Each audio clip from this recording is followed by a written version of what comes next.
देवा देवा देवा देवा।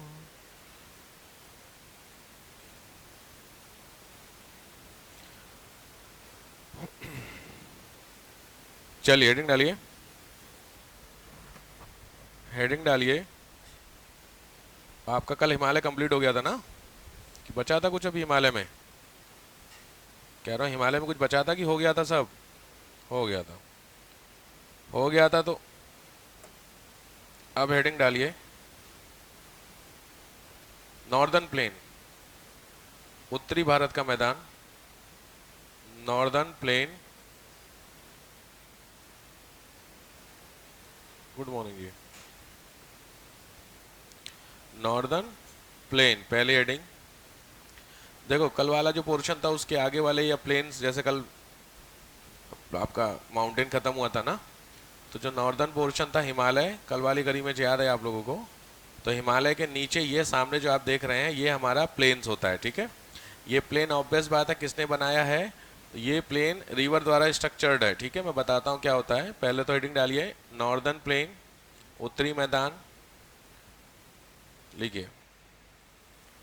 Completely plain in nature, complete plain in nature, सपाट है। लीस्ट स्लोप, बहुत कम ढाल होती है, least slope. Mainly made by Indus, Ganga and Brahmaputra. Indus, Ganga and Brahmaputra, mainly ये रिवर इनसे बनती है। Started from Rajasthan up to Assam, started from Rajasthan up to Assam, तो राजस्थान से स्टार्ट होके असम तक आपका ये जाता है। तो सबसे पहली इमेज आप क्रिएट करेंगे, सामने वाली इमेज इसको बनाइए। ये आपके 4 सेक्शन के प्लेन कवर करने होते हैं, बट स्टेट वाइज नहीं होते हैं, भाबर तराई वाला ज़्यादा पढ़ना होता है। तो पहले इसको बनाइए प्रॉपर 4 प्लेन नाम के साथ। क्या था? राजस्थान से स्टार्ट हो गया असम तक, starting from Rajasthan to Assam.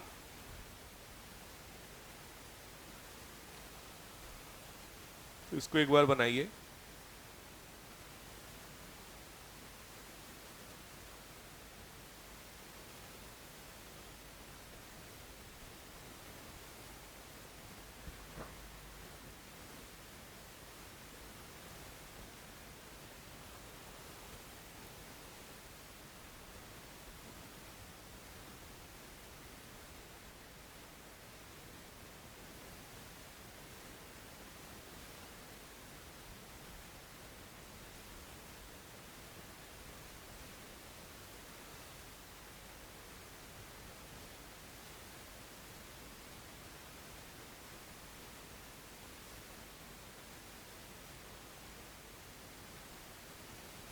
Rajasthan का प्लेन, पंजाब हरियाणा दिल्ली, मतलब यूपी वाला प्लेन जो है गंगा प्लेन, और ब्रह्मपुत्र प्लेन।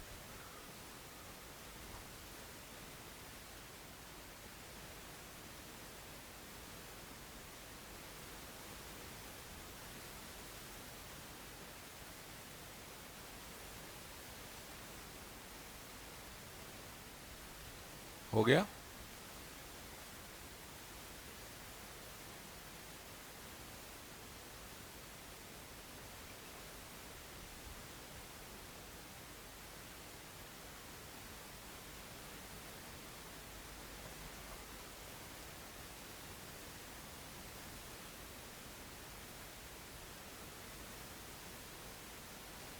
शुरू करें? लिखिए, average width 150 kilometre to 300 kilometre, average width 150 to 300 kilometre average width है। डेप्थ है 1000 metre to 2000 metre, average height 200 metre. Due to less slope average height है 200 metre. Due to less slope the flow of river या the speed of river is very slowly, the flow of river या the speed of river is very slowly. even from Banaras to even from Banaras to mouth of Ganga, Banaras to mouth of Ganga, its slope is 10 centimeter only.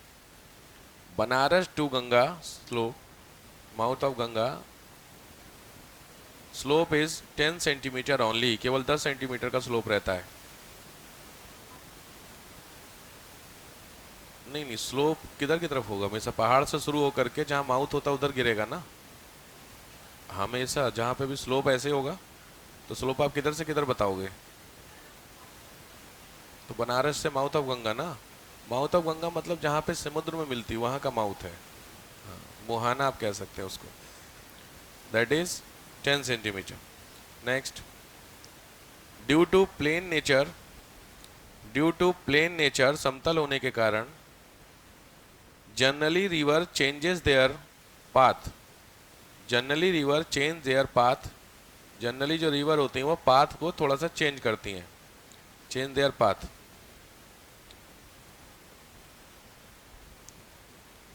which create floods या sudden flood, which create sudden flood like Kosi, Gandak and subsidiary of Ganga, Kosi, Gandak and subsidiary of Ganga. Kosi, Gandak और गंगा की जो सहायक नदियां हैं वो क्या करती हैं? इसको क्रिएट करती हैं। वहीं लिखे फैक्ट में चाहिए तो बता दूं मैं, लेकिन from the Kosi formation till now, from the Kosi formation till now, Kosi के बनने से अभी तक, its track is change up to 120 kilometre, Kosi का जो रास्ता है वो 120 किलोमीटर तक लगभग चेंज हो चुका है। इसीलिए बहुत रिस्की चीज होती है, प्लेन एरिया में पानी कहीं भी जा सकता है, ठीक है, तो कोसी नॉर्मल एरिया से 120 किलोमीटर तक डेविएट कर गई है, इसीलिए बड़ा रिस्की होता है प्लेन एरिया वाली बात, ठीक है। खैर, next point, from north to south, from north to south, from north to south, it is divided into 3 major parts, north to south it is divided into 3 major parts। उत्तर से दक्षिण जब आप जाएंगे तो 3 मेन हिस्सों में इसको डिवाइड किया जाता है। वो तीनों हिस्से हैं आपके, एक एक करके देखो। सबसे पहले तो ये इमेज चेक करो, इस इमेज में देखो एक चीज नोटिस करो, ठीक, देखो यहाँ पे ऊपर लिखा हुआ है, पहली वाली इमेज में हिमालय कलर वाली में दिख रही, हिमालय से क्या, देखो कहानी कुछ ऐसे होती है, हिमालय से जब नदी निकलते, आप दूसरी इमेज को भी देख सकते हो, पहले भी दोनों सेम है, हिमालय से जब नदी निकली तो दूसरी इमेज में देखो वहाँ पे स्टार्टिंग में हिमालय का जो बेस है वहाँ पे कुछ कंकड़ टाइप के दिख रहे हैं आपको, पत्थर टाइप के। तो जो पत्थर टाइप के होते हैं ये बेसिकली पत्थर कौन से होते हैं? ये पत्थर वो होते हैं जो हिमालय से स्लोप के कारण रिवर उतार करके लेके आई हैं। भाई नदी का स्लोप होगा तो बड़े बड़े पत्थरों को आसानी से ला सकती है पानी, तो बड़े बड़े पत्थर जब स्लोप होता है तो उसके कारण यहाँ पहुँच जाएंगे, लेकिन इस स्लोप फिर धीरे धीरे ये स्लोप खत्म हो गया। तो जब ये स्लोप आपका धीरे धीरे खत्म हो गया तो लॉजिक है जितने भी स्टोन्स होंगे वो स्टोन इसी एरिया में डिपॉजिट हो जाएंगे, क्योंकि स्लोप तो खत्म है ना, तो यहीं रुक जाएंगे, क्योंकि पीछे स्लोप था तो वहाँ से फ्लो करके आए, इस एरिया में रुक गए, ठीक है। तो इस एरिया को क्या बोलते हैं? भाबर। पहली चीज़ समझ लो, क्योंकि फिर आगे फैक्ट्स में लिखवाऊंगा। भाबर समझ में आया क्या होता है? तो भाबर का मतलब ऐसा एरिया होता है जो माउंटेन से क्या उतारे, स्टोन्स को उतारे, उस स्टोन्स को उतार करके इस एरिया में ला करके डिपॉजिट कर दे, तो ये हिस्सा क्या कहलाएगा तुम्हारा? भाबर। बट जो हिमालय से चीज़ें उतर रही हैं वहाँ पे पानी भी साथ में तो आ ही रहा होगा, तो लॉजिक बात है, अब पानी इस जो पत्थर यहाँ पे इकट्ठे हैं इन पत्थरों के या तो ऊपर से जाएगा या इन पत्थरों के नीचे से जाएगा। भाई सिंपल है, जो वाटर रिवर आ रही है वो रिवर अपने साथ इन पत्थरों को लेकर के आ रही होगी, तो रिवर का जो पानी है उसका क्या?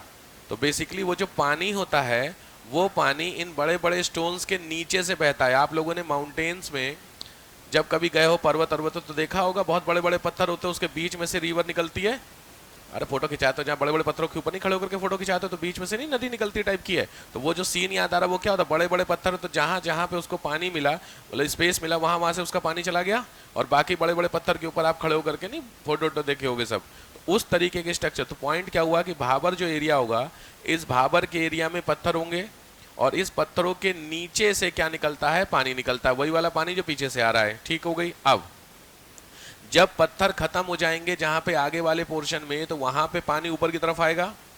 ऊपर की तरफ का मतलब है पानी अपनी जगह पे ही है, चूंकि पत्थर यहाँ पड़े इसलिए पानी नीचे आपको दिख रहा था। जब भाई समझे, ये आपके पत्थर हैं और पानी यहाँ से आया तो इसके नीचे चला गया ना, और इसके नीचे से फिर ये नॉर्मल जब प्लेन पे आएगा, चूंकि पत्थर की हाइट ज्यादा थी इसलिए ऊपर हिस्सा लग रहा था, वरना तो छोटा ही है ना। तो जब जहां जिस हिस्से में पानी है ऊपर की तरफ निकलता है, उस हिस्से को बोलते हैं दूसरा वाला तराई। इसका मतलब जहां पे भी रिवर का पानी प्लेन पे पहुंचता है उस हिस्से को हमेशा क्या बोलते हैं, तराई। तो कॉमन सेंस है, ये जो तराई वाला एरिया होगा यहाँ पे सबसे ज्यादा मडी वाला पोर्शन होगा। कीचड़ होगा कि नहीं होगा भाई, पानी जमीन के ऊपर आएगा तो जमीन पानी मिलके कीचड़ बनेगा कि नहीं। ठीक, तो फिर ये हिस्सा क्या कहलाता है, तराई। यहां तक समझ में आ गया। अब तराई वाला जो पोर्शन है वहां से रिवर का पानी आगे जाएगा। नॉर्मल रिवर अपनी चलती चल रही है, तो जब नॉर्मल रिवर आगे की तरफ चलेगी तो दो पोर्शन होते हैं, एक जमीन या तो बराबर बराबर मिलेगी या जमीन थोड़ी सी ऊपर भी मिल सकती है। जहां जमीन बराबर बराबर होगी वहां पर रिवर का पानी आराम से पहुंच जाएगा, तो उसको बोलते हैं खादर। इसको याद करने का तरीका, खादर, खाद, खाद फर्टिलाइजर होता है, वैसे फर्टिलाइजर का मतलब उपजाऊ होगा, तो इसलिए उस सेंस में याद रख लेना। ठीक है, तो खादर का मतलब होता है जिस जगह पे जमीन जो पानी होता है वो पानी जहां जहां पहुंचेगा वो खादर। तो सेम सिचुएशन में अगर एक जमीन ऐसे है और एक ऊपर है, तो जो जमीन सीधे सीधे वहां तो पानी पहुंच गया, लेकिन जो ऊपर वाला हिस्सा हुआ वहां पानी नहीं पहुंच पाएगा, टीला टाइप का नहीं होता कुछ इस तरीके का, तो वो जो ऊपर वाला हिस्सा होता है उसको बोलते हैं बांगड़। ये चीज क्लियर हो गई है। तो चार हिस्सों को आपको कवर करना होता है कि कोई भी नदी जब हिमालय से उतरेगी तो उतरने के बाद सबसे पहले बड़े बड़े स्टोन को अपने साथ लेकर के आकर के डिपॉजिट करेगी नीचे नीचे, उसको बोलते हैं भाबर। भाबर के नीचे पानी निकल करके ऊपर की तरफ आने की कोशिश करता है, वो हिस्सा तराई। तराई के आगे जब नदी का पानी, ऊपर कलर वाली इमेज में चेक करो तो तराई का पानी जब जाएगा आगे तो दो हिस्से हैं, जहां पे खादर लिखा हुआ है और जहां पे बांगड़ लिखा हुआ है। तो जो इस हिस्से में पानी पहुंच जाएगा हमेशा वो खादर होगा, और दूसरा हिस्सा आपका बांगड़ होगा जहां पे पानी नहीं पहुंचेगा। ठीक है, तो इन्हीं फैक्ट्स को मैं एक एक करके बताऊंगा आपको। तो पहला काम क्या करना है, बना लीजिए इस इमेज को।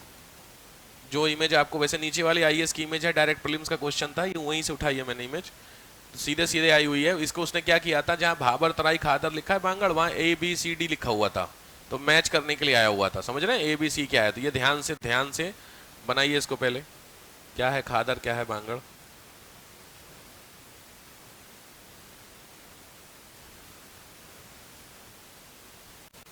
खादर बांगड़,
गिरा वाला, जहां पे साल भर पानी पहुंचता है वो हिस्सा खादर कहलाएगा। नदी का पानी प्लेन में बह रहा है, वो प्लेन में उबड़ खाबड़ वाला एरिया भी हो सकता है और प्लेन भी हो सकता है। तो प्लेन जो होगा वहाँ पे नदी का पानी साल भर पहुँचेगा हमेशा, तो वो हिस्सा हमेशा खादर कहलाएगा। ठीक है, मैंने अभी याद करने का तरीका बता दिया। खादर खाद होती है, फर्टिलाइजर मतलब साल भर जहाँ पे ग्रो होता है। और बांगड़ होता है, जहाँ भी लिखाऊंगा मैं अभी बताता हूँ मैं। इस वाले एरिया में देखिए जो ब्लैक एंड व्हाइट इमेज है, वहाँ पे खादर वाला जो पोर्शन है आप देखिए आपको नीचे दिख रहा है, और बांगड़ वाला जो पोर्शन उठा हुआ दिख रहा है थोड़ा सा। उसको वैसे मत सोचना कि उधर से पानी आ रहा है तो वो मिलेगा, वो इमेज है खाली वो, कि अगर आपको लग रहा है कि तराई से पानी आ रहा होगा तो बांगड़ पहुंच जाएगा पानी, ऐसा तो नहीं सोच रहे। अगर ऐसा है तो ये इमेज के हिसाब से चीज़ें नहीं होती हैं। पॉइंट है खादर और बांगड़ में एक चीज़ नोटिस कीजिए कि खादर बांगड़ की तुलना में नीचे है, तो साल भर पानी वहाँ पे आसानी से नदी का पहुँचेगा, और बांगड़ में साल भर पानी नहीं पहुँचेगा। ठीक है, ये ऐसे नहीं है कि नदी उधर से आ रही तो ऐसे ऐसे आ रही है, ऐसा कुछ नहीं है। वो चौड़ी चौड़ी इमेज है ना, एरियल व्यू इस तरीके से दिखाया गया है। शुरू करूँ, चलिए। पहला आइए भाबर, पहला एरिया आपका भाबर। भाबर भाबर ध्यान से, ऑब्वियस बात है, मैंने बताया किसी भी माउंटेन का जो सबसे लास्ट वाला पोर्शन है वहीं पे तो भाबर दिख रहा है। तो जो भी आपने कल माउंटेन पढ़ा उसका लास्ट वाला पोर्शन शिवालिक था, तो लॉजिक है शिवालिक के पेडिमेंट्स में मिलेगा कि नहीं मिलेगा सबसे नीचे। तो लिखिए found in pediments of Shivalik, found in pediments of Shivalik. Shivalik के गिरपद में मिलता है, पेडिमेंट्स मतलब गिरिपद, पैरों के पास, पेडिमेंट्स ऑफ शिवालिक। दूसरा 8 to 10 किलोमीटर विड्थ, 8 से 10 किलोमीटर एक पट्टी है स्ट्रिप टाइप की। ठीक है, एक चीज जैसे शिवालिक जब आपका शुरू होगा तो शिवालिक आपका जम्मू कश्मीर से होके लगभग अरुणाचल तक गया हुआ है, असम तक। तो इसमें चौड़ाई ध्यान रखना वेस्ट से ईस्ट घटती जाती है, इंपॉर्टेंट फैक्ट्स है, लिखो width reduced from west to east. West से ईस्ट की तरफ जो चौड़ाई है पश्चिम से पूरब की तरफ वो घटती जा रही है। इसका मतलब हिमालय ज़्यादा चौड़ा किधर है, वेस्ट साइड में। वेस्ट का मतलब जम्मू कश्मीर हिमाचल में चौड़ा हिमालय है, और इधर साइड में आपका पतला होता जा रहा है। ठीक है, चलो अब लॉजिक बात है, अगर मैं आपको भाबर की डेफिनेशन दूंगा तो डेफिनेशन भाबर की मैं आपको पीछे समझा चुका हूं। व्हेन अ रिवर, लिखते चलिए, व्हेन अ रिवर, जब एक नदी,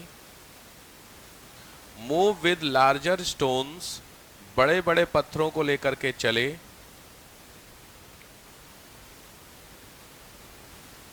full stop, when it reaches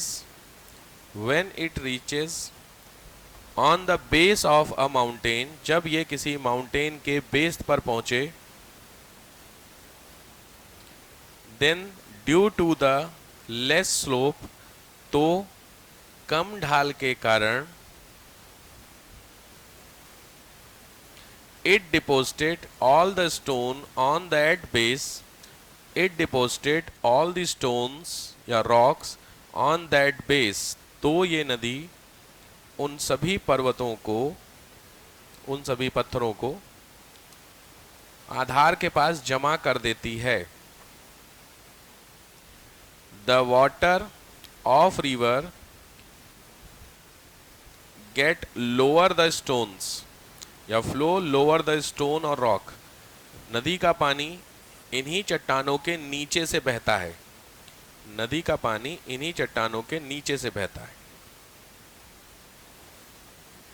this area is known as a bhabar, this area, इस क्षेत्र को भाबर के नाम से डिनोट करते हैं।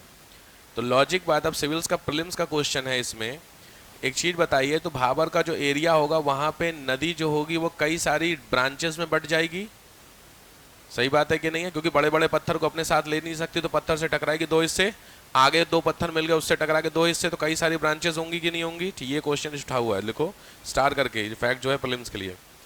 This area is mainly for the distributaries of river, यह क्षेत्र मुख्यतः नदी की वितरिकाओं के लिए प्रसिद्ध है। This area is mainly famous for the distributaries, ध्यान से डिस्ट्रीब्यूटरीज, वितरिकाएं,